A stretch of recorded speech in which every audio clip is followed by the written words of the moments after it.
Welcome back to Season 3 of the Charity Matters podcast. I'm Heidi Johnson, lifelong helper, nonprofit founder, and your host. I've been interviewing the helpers for a decade with my blog, and I'm so excited to now be sharing these inspiring conversations on our podcast. Join me as we learn the challenges and stories of innovators, entrepreneurs, and modern-day heroes who set out to solve the problems of humanity.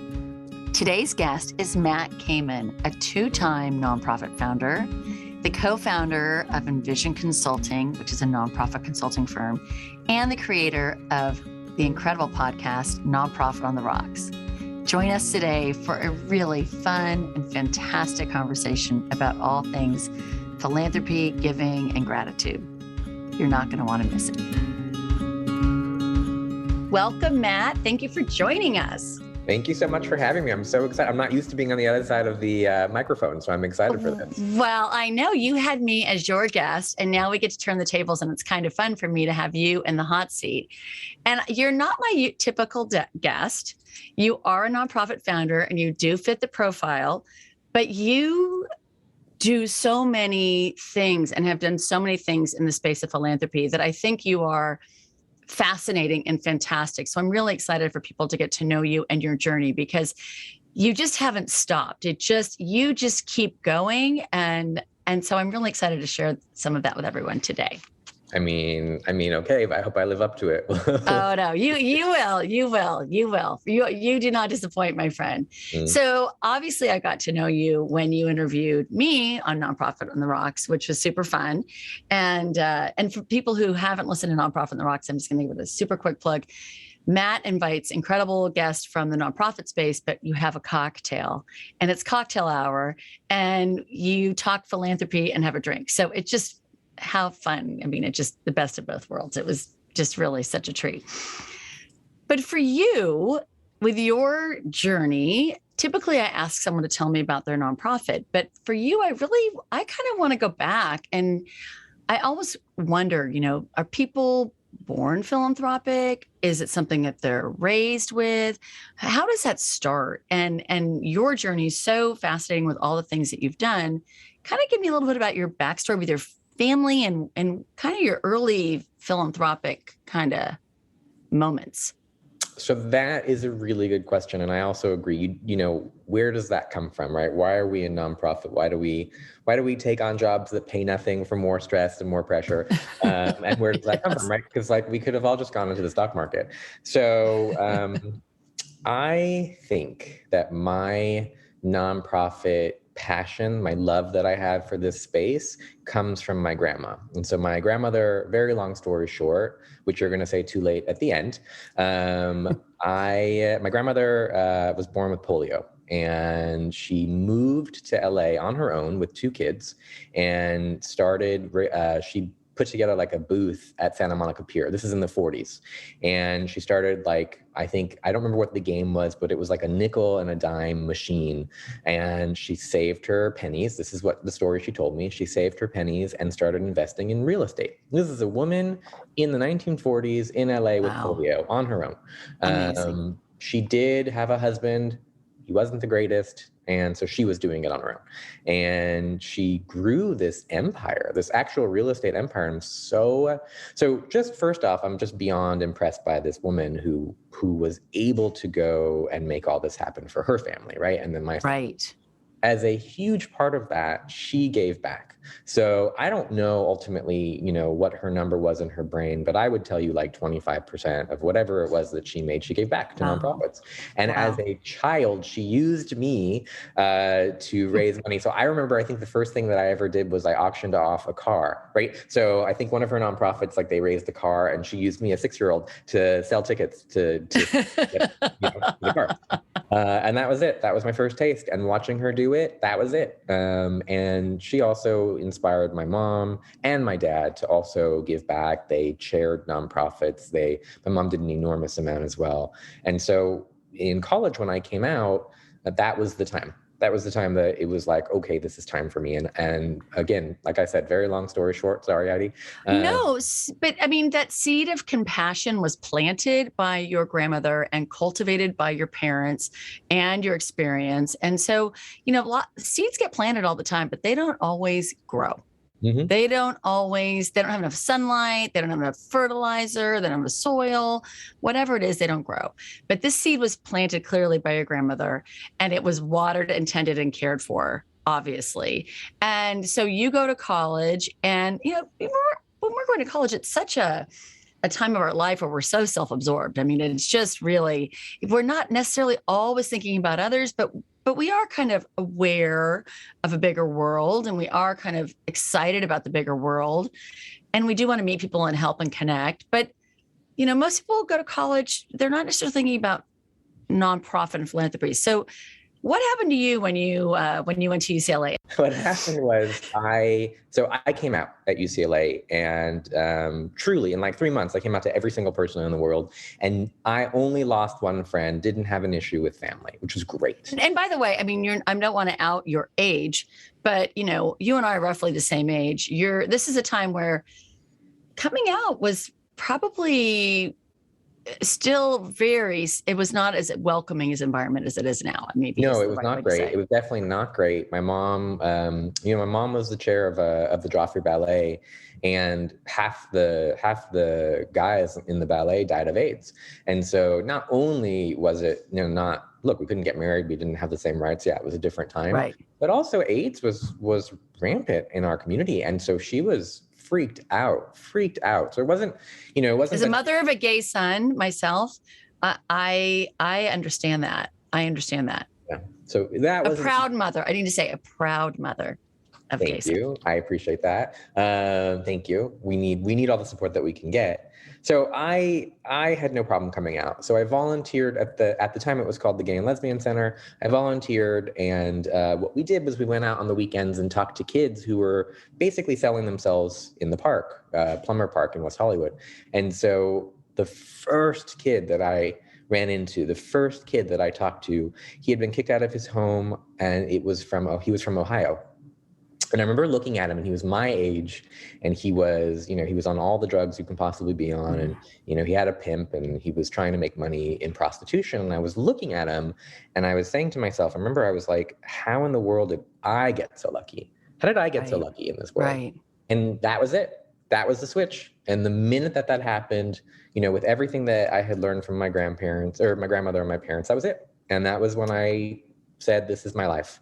And so I started a nonprofit at UCLA to bring, and it was a support network for gay kids at college. And that's how my nonprofit career started. And I mean, like I said, I mean, that's remarkable because I have, my youngest is in college right now. I have 2 out of college, and they're great kids, and they're very philanthropic, and they're very involved in philanthropy. But starting a nonprofit it's starting a business, right? It's really, really hard. But that you didn't even stop there. Like, you went to college, you did that, you handed it off because you graduate college, and obviously it's a college-based organization. So you hand it off to the next people, and then you move on. And rather than just say, okay, now I'm going to go to the stock market, or I'm going to get into real estate, or I'm going to do whatever, you start another one, right? It's like, so tell us about how that happens. Well, and by the way, I'm very proud of that college nonprofit, because it actually is still a real nonprofit. They have a multi-million-dollar budget, and it's an international nonprofit. So, one of the things I know you talk about on your show. Bravo. Yeah. Bravo. Thank you. And one of the things I know you talk about on your show is founder syndrome. And I didn't want to, even at like 21, I didn't want to have it, which is why I let it go and let it get taken over. And here we are. So I moved. And bravo for that, because founder syndrome, as we've talked about, is a real thing. Like, you got to let your baby go and grow and thrive, and you don't need to smother it all the time. So good for you for doing that, because look how huge it's become. I mean, that's crazy. I'm very proud of it. So, I got my MBA in nonprofit management. I lived in Israel for a year and did a ton of volunteering. And with that experience, moved to New York after I got my master's, and I took over a homeless shelter. What I will tell you really quickly is they hired a 26-year-old kid to take over a $5 million homeless shelter. I wouldn't do that now, but it was a fantastic experience, and we did an enormous amount of work there. That on the side, one of my very first experiences with a volunteer was a woman named Amal, and Amal is Palestinian and Muslim. And we met she brought some of the girls from her high school to volunteer in the soup kitchen. We met a few times, and at some point we were talking, and she was like, "You're gay and you're Jewish. I need you to know I've never met somebody gay or Jewish, and you're not in any way what I thought you were," which was amazing for her to say that to me. And, Right. we started this relationship as friendship, real deep friendship. And from that, she and I decided that we should start a program, and we named it Youth for Charity. And it was bringing together every semester of high school, 10 Jewish girls from a Jewish high school, 10 Muslim Right. girls from a Muslim high school, and they would work together to put on some kind of fundraising event to raise money for a homeless organization in New Jersey. Period. That was it. And also, they would get together and learn about each other's cultures and religions and anything else, but they were not allowed to ever say the word Palestine, Israel, or talk politics. Everything else was on the table, but that was it. And Wow. we had Shabbat dinners, and we had Ramadan, and we had all kinds of amazing experiences. It was so cool. I'm really proud of that. It also became a nonprofit in New Jersey, and that, I got to tell you, in all the things that I've done, that was probably the coolest thing that I ever did. And and their families came together. It was huge. Well, you just think about, when we talked about a seed of compassion, but you think about an empathy and understanding and openness to learn about somebody else. I mean, think about what our country would be like, and not even to get political, but if people just were open to learning about each other's views, it changes everything, right? It changes everything, from the point about, AIDS and the gay community, that there was no openness to that. And for you to bring two groups together to create that conversation, that dialogue, and the ripple effect of what happens to cultures that are impacted like that, with understanding and respecting each other's beliefs. I mean, Matt, that's pretty unbelievable. Well, I mean, and I think that we see organizations and they start, and we get all excited because the beginning's always fun, right? It's like a new date, it's something new and shiny, and we're excited. But it gets hard, right? And there's moments and seasons in our lives for everything, philanthropy included. And it can be challenging. And now, kind of with you're running a nonprofit consulting business now that you started, and you're helping nonprofit founders, you're helping all these causes like the ones at which you've started. What do you think what are the challenges that people come to you? They hire you and they say, "Hey, like, I need help with this." What do you see the most? So we're talking about somebody who's a founder of a nonprofit?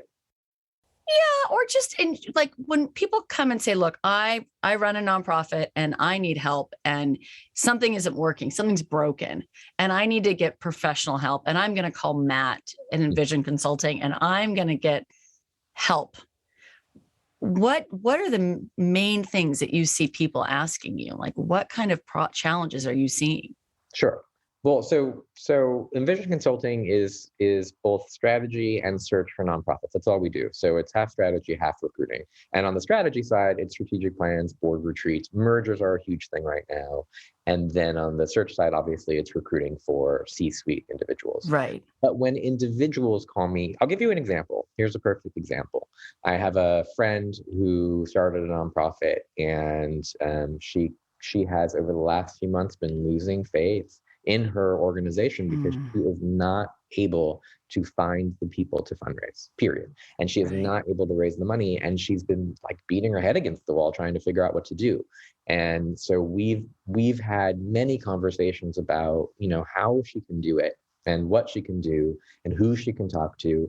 There's a lot of other stuff there, but what I will say most important is when you run a nonprofit, it is lonely at the top, period. You have to fundraise. You have to meet the budget. You have to report to a board of directors who are all volunteers. You have to deal with your staff. You have to deal with all kinds of things. And especially in COVID, it's been impossible, right? Right. So super isolating for sure. Super isolating. And so that loneliness at the top is what I will tell you is the most challenging part of being an executive director, a founder, a CEO, whatever, a president, whatever you want to call it. It's so interesting you say that because, I interview founders all the time. And what they always say to me, number one answer is fundraising, right? There's never enough money, never enough time, never enough resources, which I get. But I don't think maybe you have a different, people are giving their best face when I'm talking to them. And I don't think they want to say that they're lonely, but I think that that's incredibly insightful. And I do think it's isolating and I do think it's lonely. I run a nonprofit too. And you can get removed from your program, especially in COVID, and feel completely removed from it. It can happen really easily if you're not in a place where you are physically present with the people that you serve. Yeah, it is extraordinarily lonely. People don't want to admit it because also they think that, they're going to look like they're a bad leader or a weak leader or whatever it is, but it can suck. There are some fantastic things about running a nonprofit. For me, when I ran the shelter in New Jersey, it was amazing. I built the only family shelter in the county. I built a thrift shop. We got the, 18th largest HUD grant in the country to build affordable housing. I was able to take a homeless guy who hadn't had an apartment, hadn't had his own house in like 25 years. And I was able to sign that lease with him and give him a key to his apartment and walk him in. You can't beat that. That was amazing, right? I was able to start. Well, those are paydays, right? Those are the paydays. And so that's the other thing is that I think we see a lot of burnout, right? We see loneliness, but we see burnout. People are so enthusiastic in the beginning and there's not enough gas because they're not refueling, right? They're not taking care of themselves and helpers are hardwired to help everybody but themselves. And it's a bad combination.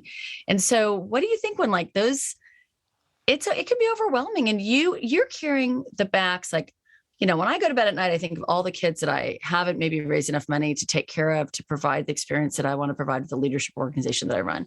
When you go to bed, you have the backs of all these other nonprofits, which the ripple effect of the thousands and thousands of people that you are indirectly serving is huge. And that's a lot, right? Yeah. That's a lot. So what fuels you? Like when you are like, oh my God, I don't know how I'm going to do this and do my podcast and consult and do all the things that you do. How do you keep going? What makes it work for you? Oh, that's such a good question. And by the way, that's what so I have two partners on Envision, and that's what we've been talking about this whole year. How do we keep going? How do we stay motivated? It's hard when you have so many clients too. It's hard. And the honest answer is there are days that I just want to quit. There are days that I just want to be done.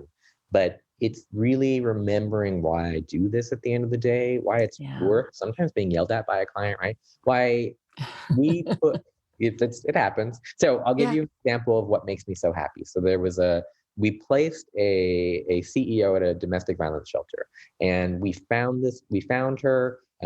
She wasn't looking, we placed her. She not only grew the organization to, not only grew it and built affordable housing and all of that, got a Mackenzie Scott grant for $5 million and just acquired another domestic violence shelter. So they're serving that many more domestic violence victims. Wow. And she's, spectacular in every which way.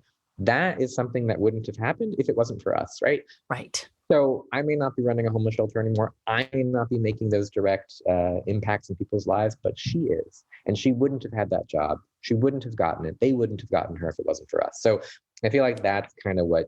And being that conduit and being that connector you've done that work. You've gotten the paydays, when that emotional payday, when you directly impact someone's life. And that feeling is what really fuels us to keep going when we're, exhausted and can't do it anymore. But now you're the conduit for it, right? Now you're it's kind of like me with Charity Matters. Like I still do the daily work of running a nonprofit, but I feel like my job is to spread the message, to be a messenger of service. And you are the connector in helping build these organizations and make them grow and thrive to help more people. I mean, we're all a piece of this puzzle, right? So if I could do anything else in this world, I would just be a matchmaker. Period. I love matchmaking. It is my favorite thing to do. And by the way, I think I could totally be making this up. By the way, somebody should call you or DM one of us and tell me if it's not true. I think in the Jewish religion, if you make 3 marriages, you go to heaven. I feel like that's the truth anyway. Wow. I don't know. I'm going to go with it. Does that make you is it a yenta? Is that what it makes you? I am officially a yenta. I have done 2 out of 3. So I married. So I got. I'm Catholic, so I don't always know this, but I have seen the Barbra Streisand movie, and that's all I got there. I mean, yes. Wow, yes, but you matchmake all the time, right? You matchmake all the time, and it's critical because this space. I mean, I was speaking of Catholic and Jewish. I was at this thing for the organization that I run that was basically everyone on the Zoom call were nuns from around the world. They're heads of religious orders. And there was 3 people that were not. I was one of the 3 non-nuns. By the way, these women are badass. I don't know if I can say that, but they are these strong, amazing women. But what these women were saying to this foundation that was running this call was they were saying, in our day, there weren't people to do the work. We did the work because there weren't nonprofits. Today, lay people like you and I are doing the work and making these connections where once upon a time, it fell on the religious sector to serve the poor, the needy, the hungry, the tired, everything. And today, not everyone, but there's 1.6, depending on who you talk to, 1.5 million nonprofits in the US. I mean, so there's a lot of amazing people doing the work that group used to, right? Yeah. And it's good. It's good. And of those nonprofits, the majority have tiny budgets because they're run by volunteers who don't get paid. It is true. Like that is how, the difference between this country and the rest of the world is that nonprofits in the rest of the world are all government. And here it's individuals. Right. And that is so important for us to remember that as a country, we are taking care of everybody. I wanted to just go back to you just gave me the chills with that. And I have to just reiterate that because I think when you think about our country, when our founding fathers came here, and the innate instinct was to help one another, right? Everybody help one another. It's in the DNA of our country to help one another. And that's one of the things that makes our country so fantastic is that we instinctually help our neighbor. We always have, and I pray to God we always will. Anyway, go ahead. I'm sorry I interrupted you. No, I think that I will remember what I wanted to say, but I think that that's really important too, that no matter what, we, this country's got, like the rest of the world, we've gotten ugly. Politically, people are just so divided and so angry and just so unhappy. However, we can all get together, no matter where you are, no matter who you are, and we can volunteer at a soup kitchen to give out food to people who are hungry, right? We can all do that. And Amen. So I think that, what's really important for us in the nonprofit space, for us who are leaders in nonprofit, but also people who are on boards or wherever you are, just think about giving back every once in a while. It is the end. I know that this podcast is being taped at the end of the year, and I know you're never supposed to talk about when it's being taped, but we are taping at the end of the year. We are taping it in the season of giving. Yes, we are taping it in the season of giving. So, always think about, if you're listening to this out there, and you feel lost or whatever it is, go volunteer. If you can write a check, go write a check. I mean, this is what makes this country so great. We do that. And it isn't like this anywhere else. So and you get more. You get so much. Something happens. And it doesn't have to be Christmas time when you're dropping in the little, red Salvation Army bucket and it makes you feel kind of a little warm and fuzzy. But when you go and physically show up someplace and you give your time and you see that you moved a needle in some way, I mean, life is too short is to not enjoy, to not give, and to deny yourself the feeling that you get when you give. I mean, it's like denying yourself chocolate. I mean, how can you deny yourself that feeling? It's just, and if you haven't tried it, you got to try it. Yeah. It's just, there's really nothing better, right? Yeah, So go ahead. and this year and the last year have been so challenging and so difficult. Folks have lost their jobs. People have been working at home 19-hour days. Like it's been so stressful. Kids couldn't go to school. And so I think the thing to remember is there's always going to be somebody who has more, but there's also always going to be somebody who has less. And so what 100%. gets me going is remembering that and giving back. That's what, I can always work harder to get the nicer car or the Gucci belt or whatever it is. But I always try to remember why I did this to begin with. And I think that's really important. I think you are so spot on. And I think that,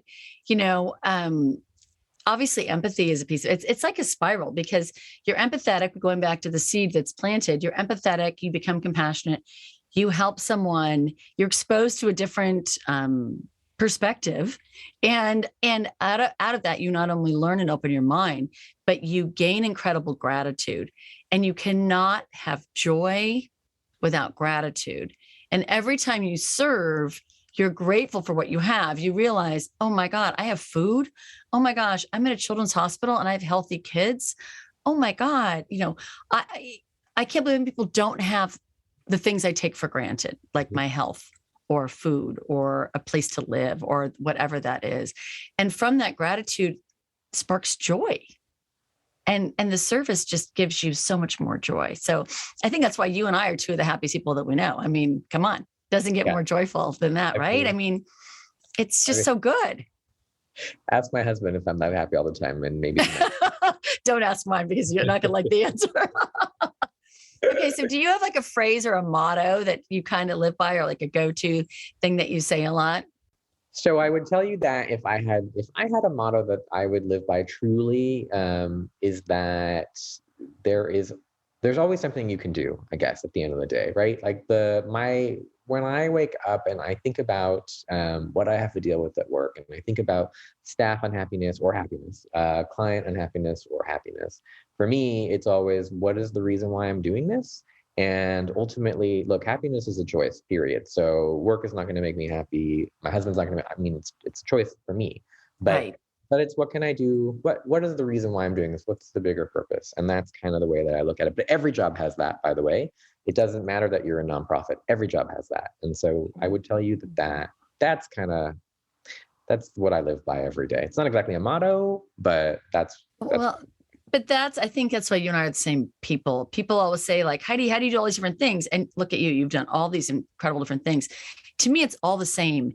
If I am asked to do something and it falls in service, then it's in my wheelhouse. And yes, I'm going to do it. I mean, it doesn't mean I'm going to volunteer for every single thing that I'm asked to help with, but it means that if it's the podcast, or it's running the nonprofit, or it's speaking about philanthropy or whatever, it's still in my same plate.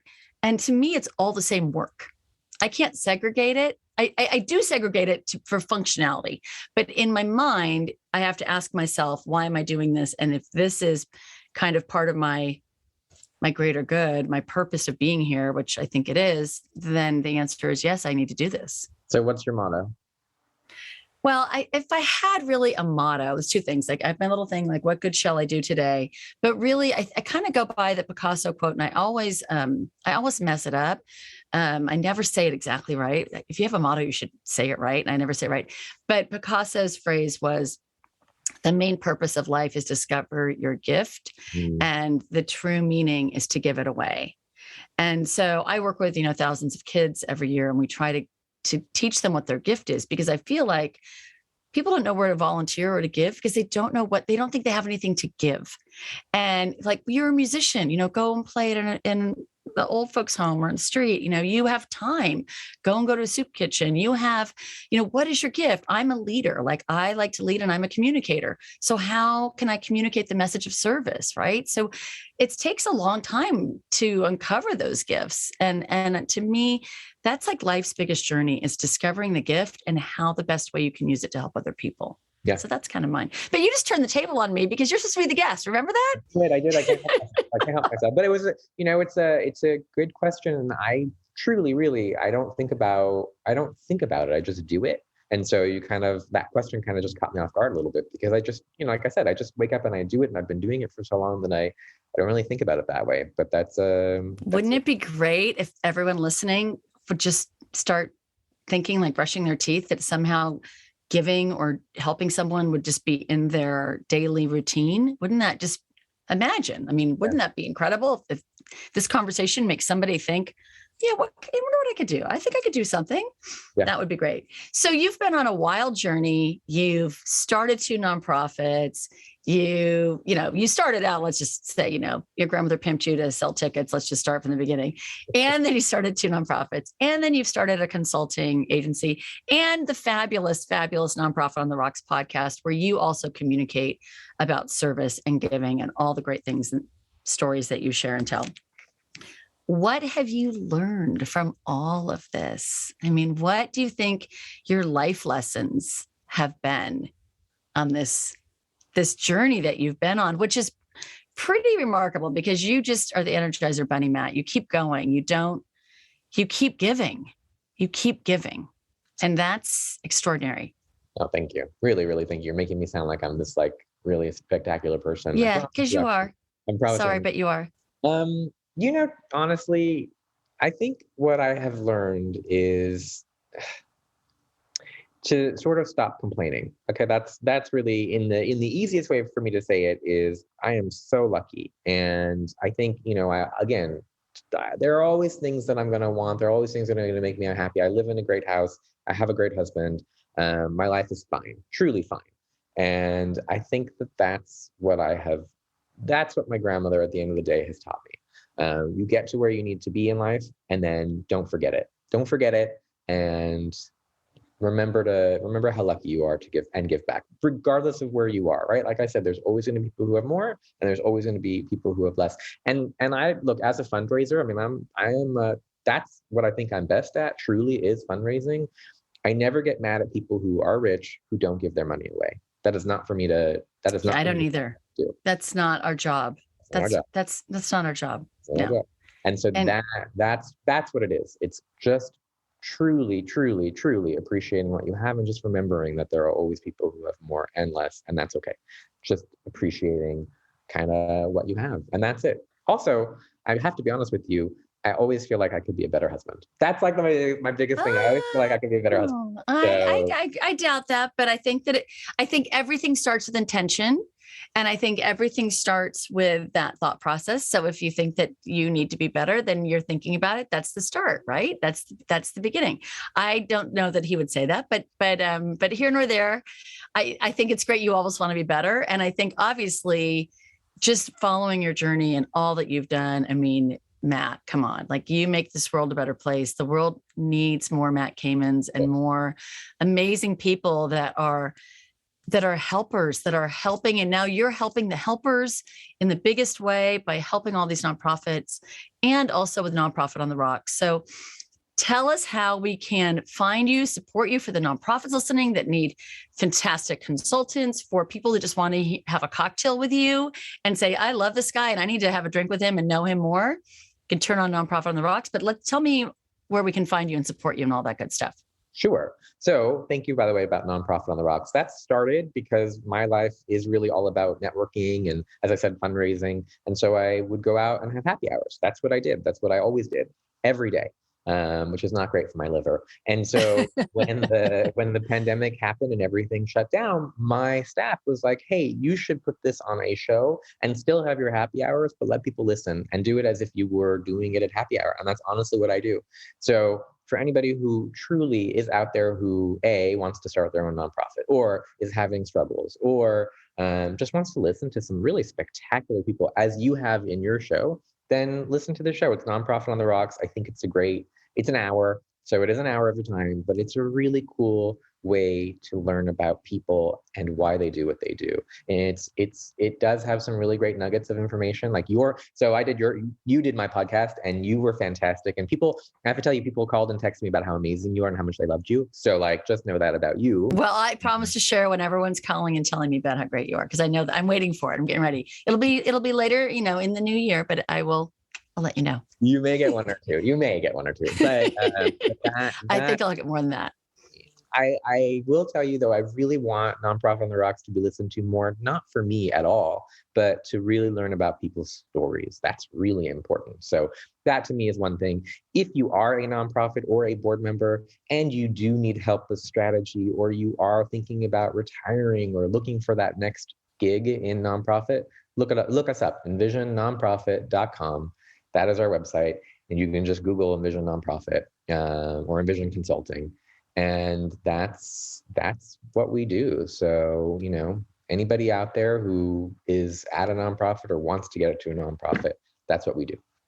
And the world needs great people to help these organizations. So please don't be shy. I mean, every nonprofit needs great board members, great leaders, people in law and finance, and people just that have a ton of friends that are connectors. And we all need that. And it's that building that community that is really, I think, one of the most joyful things we get to do in our roles in nonprofits is bringing people together to do good. I mean, how great is that? Yeah. It's a pretty good thing. It's a pretty good thing. Yeah. Well, Matt, I think you are so fantastic. I am so grateful that you got to be the guest and not the host, that you switched seats with me today and gave us your incredible gift of time and shared your journey, because I think you're an inspiration for people who think, what do I have? What can I do? I think you are a beautiful story of service and giving and evolution and kindness and compassion. So thank you, Matt. Thank you. Thank you. Thank you. And by the way, right back at you. So thank you for doing this. I love your podcast because I love that you put people's stories out there and why they do what they do and how they got to where they are. So I think, I'm so happy that you did my podcast more than everything, because folks out there who are thinking about it or who are doing it or whatever it is should really know you and the folks that you know and what you do. So thank you. I'm going to turn it right back at you. Thank you. Amazing. Oh, I adore you, Matt. And I can't wait till we can have happy hour again soon. So cheers to you and thank you. Thank you. Thank you. Thank you for listening to this week's episode of the Charity Matters podcast. I so enjoy talking to our guest, Matt Kamin, about what it takes to start a business that truly changes people's lives. I think Matt's comments about gratitude and giving were so inspiring and true. To learn more about modern day heroes like Matt, or if you'd like to reach out to us, visit us at charity-matters.com or connect with us on Instagram at Charity Matters. If you enjoyed our conversation, we would love it if you shared this with your family and friends. And please don't forget to leave us a review on Apple Podcast. Remember, together we can make a difference, one small act of kindness at a time. See you next week.